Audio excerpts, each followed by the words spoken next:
Hello everyone, welcome to my channel believe in you.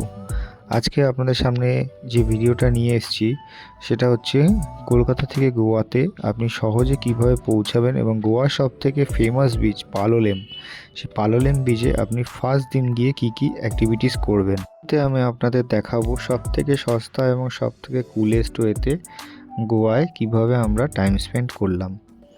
তো প্রথমেই আমরা ট্রেন ধরে নিলাম শালিমার স্টেশন থেকে আমরাবতী এক্সপ্রেস। ট্রেনের টাইম ছিল রাত্রি 11টা 20। এই ট্রেনের মধ্যে কিন্তু প্যান্ট্রি কোড নেই, তো আমরা একটু নুডলস নিয়ে গেছিলাম, তো সেটা রাত্রে খেয়ে নিলাম।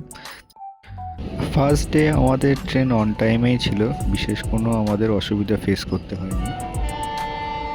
শুয়ে পড়ার পরে সকালে যে স্টেশনটি প্রথম এলো 6টা 38 নাগাদ, ভুবনেশ্বর স্টেশন। তো সেখান থেকে আপনারা ব্রেকফাস্ট, চা, কফি সবই পেয়ে যাবেন। সেখান থেকে আমরা যথারীতি সবাই মিলে ব্রেকফাস্ট করে নিলাম এবং চা কফি থেকে নিজেদের দিন শুরু করলাম। গোয়া উইথ ফ্রেন্ডস, নিজেদের বন্ধুদের সাথে আলাদা একটা এক্সপিরিয়েন্স। আপনি নিশ্চয়ই নিজের ফ্যামিলি বা অন্য কারোর সাথে যাবেন, কিন্তু উইথ ফ্রেন্ডস ব্যাচেলার অবস্থায় সেটার একটা এক্সপিরিয়েন্স আলাদাই। তো এইভাবে আমরা চারিপাশে সুন্দর দৃশ্য দেখতে দেখতে এগিয়ে যাচ্ছিলাম ট্রেনে করে এবং খুবই এনজয় করছিলাম ট্রেনের মধ্যে ট্রিপটাকে। কিছু ছবি তুললাম।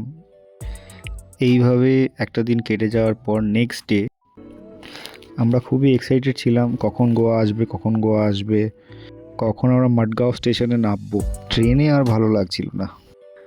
নেক্সট আমরা ক্যাসেল রক বলে একটি স্টেশনে দাঁড়ালাম, যেখানে গাড়ির পিছন দিকে দুটো ইঞ্জিন এবং সামনের দিকে একটি ইঞ্জিন লাগিয়ে গাড়ি পাহাড়ের দিকে রওনা দেয়, অর্থাৎ মাডগাঁও স্টেশনের দিকে।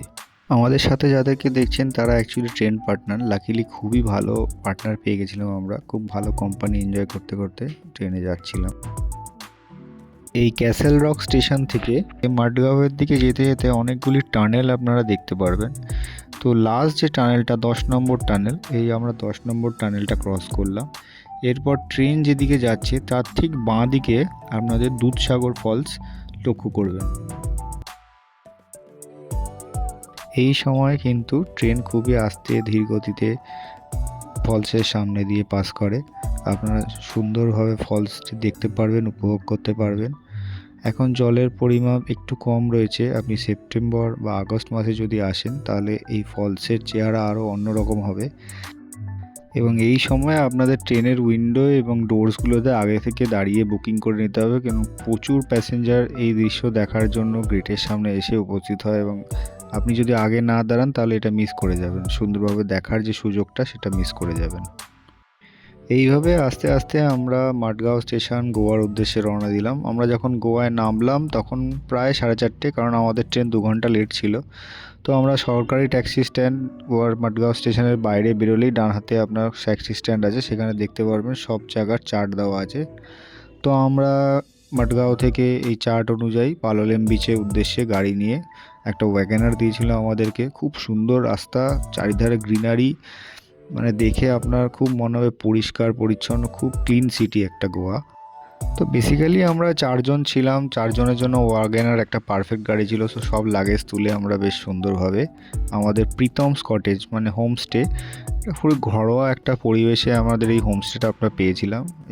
এই প্রীতমস কটেজের সমস্ত কন্ট্যাক্ট নাম্বার এবং ডিটেলস আপনার স্ক্রিনের ওপরে আসছে।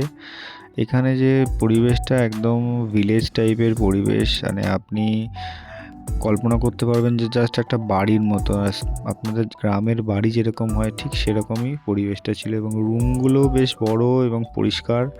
ফার্স্ট রুমে আমার বন্ধুরা ছিল, তো সেই জন্য আমি সেকেন্ড রুমটাতে আমরা ভিডিওটা শ্যুট করি। বেশ টিভি, এসি এবং যতটা খাটের পরিমাপ সেখানে আপনি ডবল বেড বা 3 জন আরামসে শুতে পারবেন। এবং বেশ পরিষ্কার সমস্ত জায়গা। বাথরুম, বাঙালিদের তো বাথরুমটাই সবার আগে দেখতে হয়, তো বাথরুমটাও বেশ পরিষ্কার পরিচ্ছন্ন। এবং জায়গাটা আপনি দেখুন, পরিবেশটা খুবই সুন্দর, চারিদিকে গাছপালা। এবং এদের রুম রেন্ট কারও আছে, আপনি যদি কার রেন্ট করতে চান সেটাও করতে পারেন। আমার পার্সোনালি খুব ভালো লেগেছে।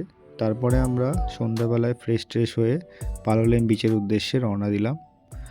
এই যে পালোলেম বিচ মার্কেট, বিচের সামনে দিয়ে যেতে যেতে সুন্দর সুন্দর ছোট ছোট দোকান রয়েছে।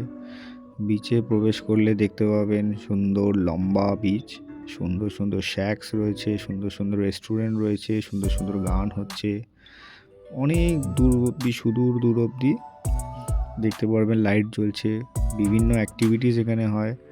তো আমরা একটা এরকম জায়গা বেছে হাঁটতে হাঁটতে হাঁটতে হাঁটতে সমুদ্রের পাড়ে বসলাম একটা জায়গায়, কিছু খাবার খেলাম, সাথে আরও কিছু খেলাম, সেগুলোর ছবি আমরা তুলিনি।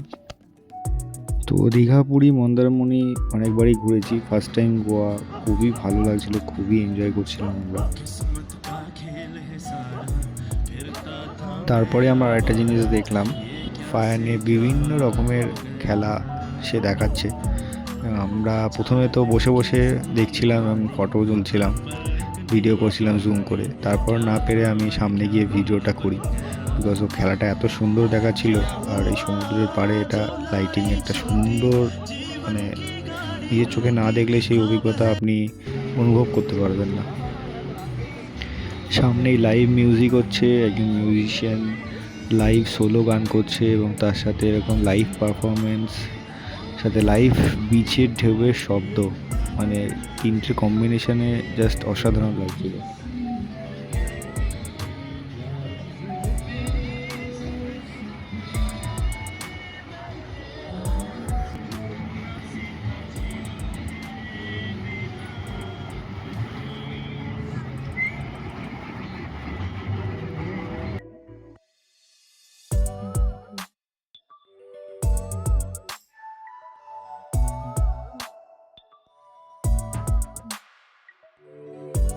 তো এই সুন্দর খেলা, সেই ফায়ার প্লে অ্যাক্ট দেখতে দেখতে আমাদের ডিনার টাইম হয়ে গেছে।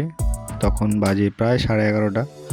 11:30টার সময় আমরা বিচ থেকে উঠে আস্তে আস্তে একটা খাওয়ার জায়গায় রওনা দিলাম। তো কোথায় আমরা খাবো সেটা খুঁজতে খুঁজতে খুঁজতে খুঁজতে আমাদের হোটেলের সামনেই একটি রেস্টুরেন্ট ছিল, চিকি চিলি বলে। এই রেস্টুরেন্টের অ্যাম্বিয়েন্সটা খুবই ভালো লেগেছিলো আমাদের বাইরে থেকে। তো আমরা ডিসাইড করেছিলাম যে আমরা বিচ থেকে এসে এখানেই খাবো। নানান ফরেনার্স, নানান বিদেশি এবং এদেশি লোকেরা এখানে খাওয়া দাওয়া করছিল। সাথে আমরা নিয়ে নিয়েছিলাম যেটা আমাদের পছন্দের চিকেন থালি। তো এটার মধ্যে ছিল একটা রুটি, একটা পাঁপড়, একটা চিকেন ফ্রাই, একটা ডাল ফ্রাই, একটা আপনার চিকেন কারি, একটা বাঁধাকপি দিয়ে একটা নারকেল দিয়ে তরকারি, আচার এবং একটা সুইট, আর ফিশ থালি। এই ফিশ থালির মধ্যে দুটো প্রনস ছিল, স্কুইড ছিল এবং সাথে ওদের লোকাল একটা ফিশ যেটার নাম হচ্ছে বাংড়া, বেশ ভালো, খুব টেস্টি খেতে। সাথে আমাদের একটা সুইটসও দিয়েছিল, এই যে এটা হচ্ছে সুইটস, জানি না এটার কী নাম, আমি জিজ্ঞেস করিনি, বাট বেশ ভালোই খেতে। সাথে একটা মিষ্টি জলের মতন রু আফজা টাইপের লাল রঙের দেখতে পাচ্ছেন, এটাও বেশ ভালো খেতে, এটাই মাউথ ফ্রেশনারের মতন। খাওয়া দাওয়ার পরে একটা সিপ মেরে নিতে হয়। আমরা যখন খাওয়া দাওয়া করে বেরোলাম তখন প্রায় রেস্টুরেন্ট বন্ধ হয়ে গেছে। আমরা রুমে চলে এলাম, রাত্রিবেলা রুমের ভিউটা আপনাদের সাথে শেয়ার করছি। নেক্সট এপিসোডে থাকবে সাউথ গোয়ার 5টা বেস্ট ভিজিট প্লেস। এবং ভিডিওটা দেখার জন্য সবাইকে অসংখ্য ধন্যবাদ। ভালো লাগলে লাইক এবং একটা সাবস্ক্রাইব করবেন। Thank you so much for supporting us.